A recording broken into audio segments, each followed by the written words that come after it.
Hello, I am Realtor Sonja Rankin, and today we're talking about selling a house. What goes into selling a house in this market? So, right now it is September of 2022, and we're in a very strong seller's market, and that is an exciting time for you as a seller. So, you may ask yourself, what's the process? Well, first determine what your reason is for selling and if it's something that's definitely going to happen now or within the next 24 months. And regardless if it's now or within 24 months, I can help you start getting things on track so that when you're ready to list, it's easy breezy lemon squeezy.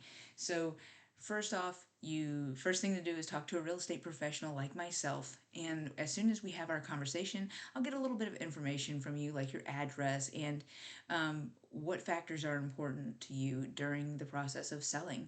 And I dig right in and I perform what's called a CMA, a comparative market analysis. And so this allows me to compare local listings in the same neighborhood or general area as your home so I can determine what homes in the area have sold for already. And of course, I always go to those big box sites and just compare for fun. Like, one site uses something that rhymes with the word estimate, and there are other big websites as well, but nothing compares to a CMA. A comparative market analysis is running off of local numbers and not an algorithm. It runs off of hands-on. I do it with my own hands. I look up and handpick these properties that are comparable to your property to establish a price range. And after that, I present that price range to you, and you let me know where you want to start off the listing at. I'll definitely give my advice. If you want to sell fast, I may recommend a few things. If you are willing to sit on it a little while to receive the price that you're wanting for the property, I have a few strategies for that as well. So next, you're going to prepare your home. So it depends on how soon you're leaving, or if you want to list it while you're still living there and just give it time and close later on. You can always list a home, live in it, and then set a closing date for a later date if you want. And there are a lot of other options when it comes to you need to live in the home, but you definitely want to know it's sold and closed. So there are definitely options for you there. But first thing you can do is prepare your home. Get it as clean as possible. Try to think about what a minimalist would do. Not having personal family photos on the walls, things like that, can really help your home sell because when somebody goes into that home, they're not looking at a picture of you in your military uniform trying to figure out what rank you're in.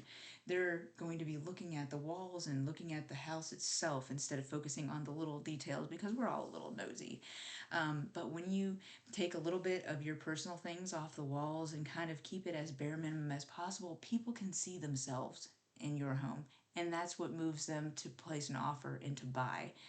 So as we continue on, we list it for sale, and I coordinate showings. And if you're there, if you're living there, coordinate showings with you to make sure it's convenient for you. And I can set rules in place to where other agents know that, hey, it's available with 24-hour notice so that I give you ample notice. But the more showings we allow, the sooner we can get under contracts and those showings can cease. And then we just have to worry about little inspections and things like that. It's a lot less movement than the showings. So as we continue on, showings occur, and at some point, somebody's going to be like, yeah, I like this house. Let's place an offer. So when that comes in, I'm going to go over it line by line. I'm going to make sure of what we're receiving, and then I'll present it to you. And you can let me know what your concerns are, if you like the offer, if you want to accept it as it is. And I'll be able to tell you, hey, this is a very strong offer. Here's what they're laying out, or I can tell you if we could counter that offer and actually get a little bit closer to what you're looking to get for the home. So it's not always about the money, it's about the terms. And I am an expert when it comes to terms on a contract or an offer. So I'll work with you throughout that process and make it as simple as possible. As we continue down, you may have multiple offers. So I'll help you go through the process and I'll help explain each offer so that you can make the best decision when choosing from multiple offers if we get to that stage. Um, Once we're under contract, it's a whole nother world. When we're under contract, it typically is pretty easy for you. You usually have to worry about making sure we can schedule a couple inspections and things like that, but that's where I really truly shine. So while we're under contract, a lot of these things fall on the buyers, but it's my job to make sure they're hitting their milestones and not breaking contract with specific dates and performance that they need to complete on their side so that we can get to the closing table. So I'm going to be watching them, checking in, following up, and making sure that we are in communication and we are able to continue to work together to get to the closing table. And one thing I'm big on is I'm always strong when working with my sellers, but I always make sure that we know that the buyers and sellers are not enemies. We're working together to get to the closing table. You want to make a certain amount of money, hopefully they're doing that for you and they want to own your home. So it's win-win, and we move forward with the transaction and we make it as simple as possible and make sure that you are getting what you want out of this deal as well. So we're under contract, then we go to the final details. The title company sends me over information and they say, hey, can you verify this survey? Hey, can you verify that everything is right on this paperwork? And I look at my end of it. I make sure the commissions are correct. I make sure that they're not accidentally crediting the buyer's side when that credit should be on our side. Little things like that. I make sure that things are where they need to be. And then I give them my seal of approval and they send it over to you, and you get to see exactly what you're going to walk away with at the end of the day.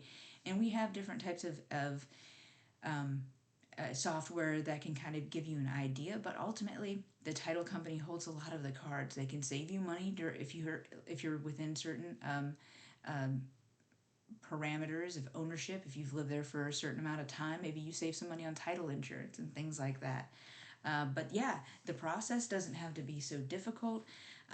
Throughout the inspection process, they're able to put in a request if they feel like something needs to be fixed, or if we agreed to that on the offer that, hey, yeah, if things are broken, we'll fix it, or if it's an as-is offer, I'm with you throughout that whole process. It is not a big scary thing. I'm here to advise and assist in any way I can. So we get to the closing table, you sign some papers, and we're ready to go. Within 48 hours usually, the funds go through and you receive money in your bank account. And yeah, it's something I'm able to work up what's called a net sheet. So before we even get to this process, right when we agree to establish a price, you say, yeah, I think you're right. I think that between this range is good, and we're going to select right here. And even if you owe a mortgage, I'm able to use some of the title company software to work up a net sheet to show you what you can walk away with. And if everything sounds good with that, we can move forward with the transaction and move forward with listing it. And we know if we need to tweak the price or tweak any of the details. So that is the process of selling a home. It's a lot of work for the agents, but we are able to take a lot of that for the sellers. And when little issues come up, I keep you informed, and throughout the whole process. When I know something, you'll know something. I don't like to keep my sellers in the dark. I want you to be as informed as me. This is a big deal. It's a big transaction, and I want you to feel comfortable, like you have an advocate in your corner when it comes to the whole process. So I appreciate you checking out my website. If you need any help selling a home, or you'd like to have a CMA to have an idea of what your home could sell for, please reach out to me. It's no big deal. I'll get one into your inbox, and then you can decide, hey, it now might be the time to sell if I can make this much. And then we set an appointment. I see the home in person, and we get it on the market if you're interested. Or I can start doing some of the prep work if you're interested in listing further down in the future. But I hope this was helpful. Thanks so much for tuning in. Bye-bye.